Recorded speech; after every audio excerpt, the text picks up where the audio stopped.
ដំឡើងម៉ាស៊ីនសម្រាប់អតិថិជននៅជប៉ុនខ្ញុំកំពុងដំឡើងម៉ាស៊ីនសម្រាប់អតិថិជននៅជប៉ុនដែលបានទិញ box មួយម៉ាស៊ីនពីខាងយើង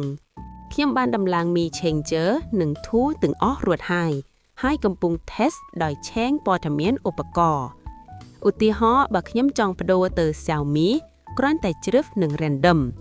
លទ្ធផលដំបូងអាចជា Android 9 ដែលទាបពេកដូច្នេះ random ម្ដងទៀតដើម្បីបាយ Android 11បន្ទាប់មកបើចង់ប្ដូរប្រទេសពី US ទៅ UK គ្រាន់តែជ្រើស country ហើយ random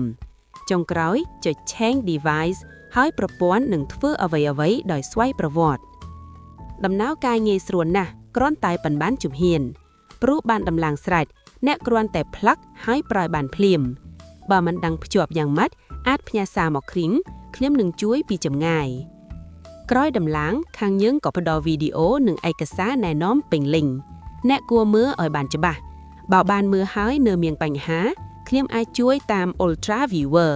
ប៉ុន្តែបើមិនសិក្សានឹងពិបាកគាំទ្របើអ្នកចង់ទិញ box មួយម៉ាស៊ីនអាចទាក់ទងមកខ្ញុំនឹងជួយពី A ដល់ Z ទទួលទៅគ្រាន់តែផ្លាក់ហើយប្រើ Good luck